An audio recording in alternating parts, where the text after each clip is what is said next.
Okay, sa wakas nandito na uli sa Rizal. Kasama ko na si Sir Carlo. Magre-ride na kami papuntang Morong. Bisitahin ko yung simbahan sa Morong. Anong pangalan nun? Saint Jerome Parish yata. Saint Jerome pa yun. Ganda, isa sa mga pinakamaganda simbahan dito sa Rizal. Dati nag-Antipolo Cathedral kami, so ngayon Morong naman. So tara.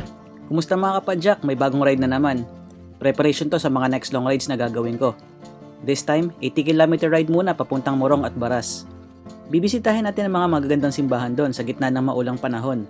Pagkatapos ay babalik tayo sa Binangonan para bumisita sa art gallery ni Sir Orville Tiamson. Isang talented na artist at kapadyak din natin. For now, padyak muna tayo. O yan, umaambon na, stopover muna, tapos nagsupot lang kami ng mga gamit.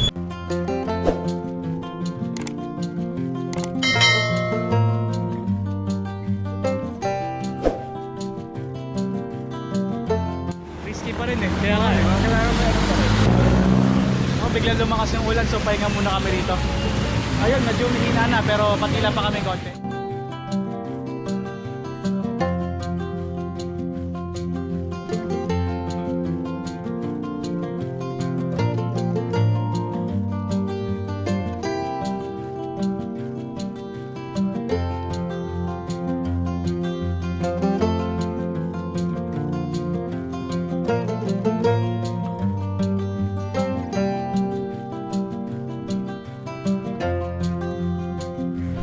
Breakfast muna kami dito sa Jollibee.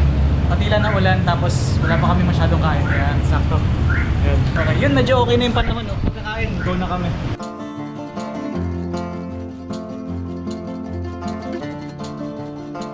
Okay, sa wakas, nagre-ride na ulit. Biglang huminto yung ulan, tapos gumanda yung panahon, kaya ang swerte. Ayan, no? May konting liwanag pa nga, kaya nakakatawa.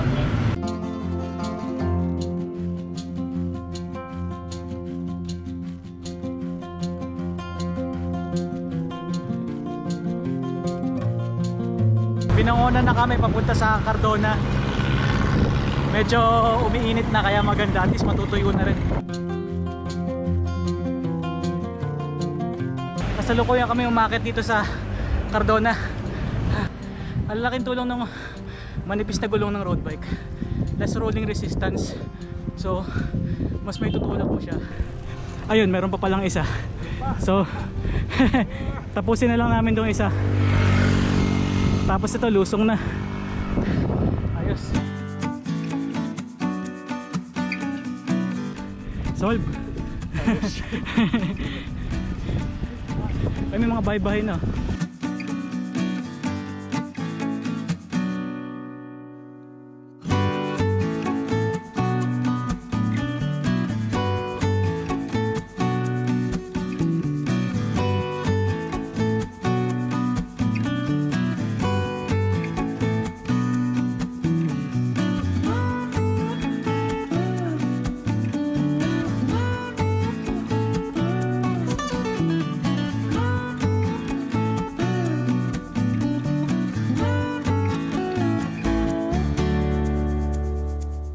Okay, welcome to Morong.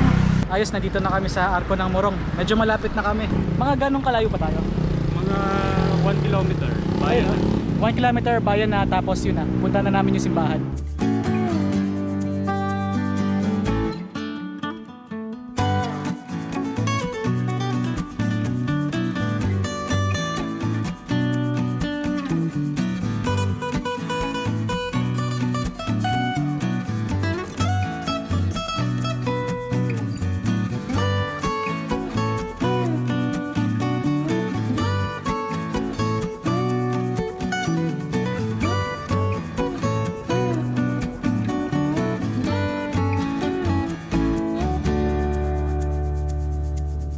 So ito lang pala, nasa National Highway, tas liliko ka sa kaliwa dito sa mismong bayan.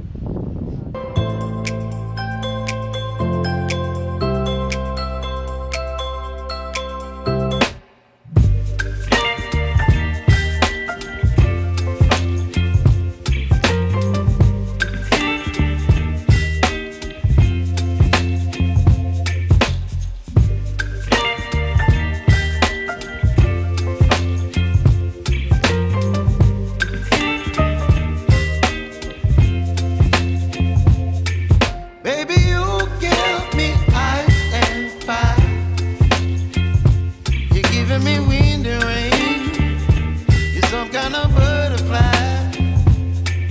Baby, you give me midnight.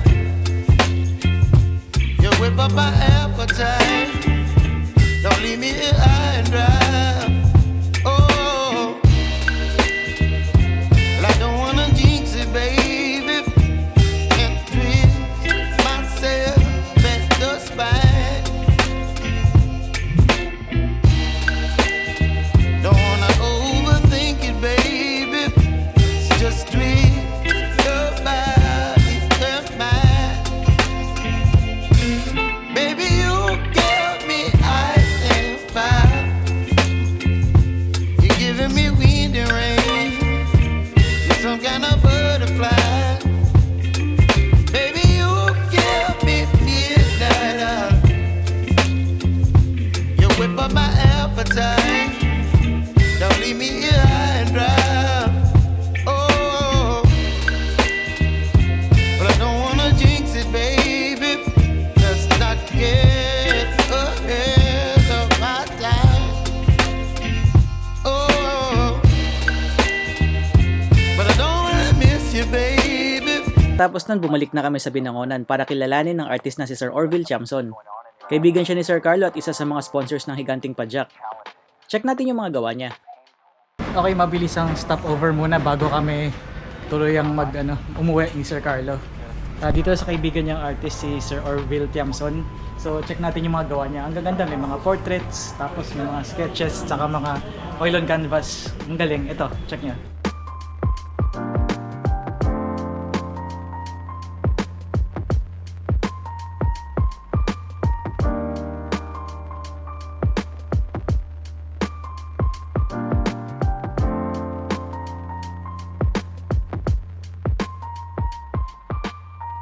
Ganda na studio ni Sir, grabe. So artist siya, tapos musician din pala siya.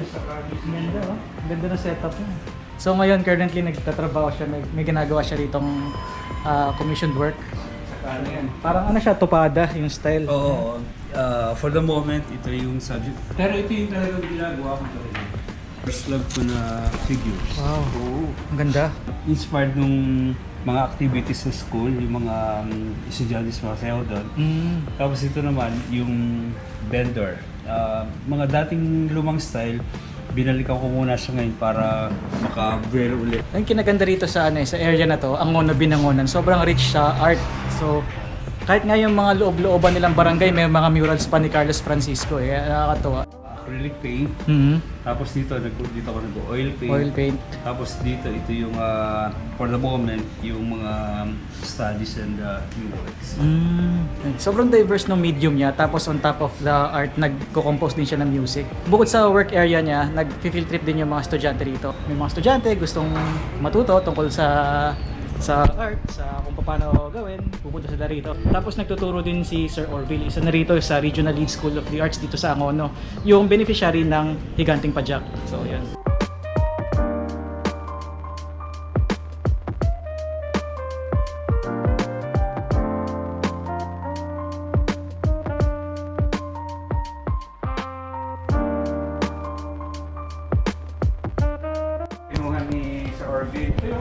Oh, yung Molida. Molida. Pumunta sa shop kasi bibili siya ng bottle. Bottle.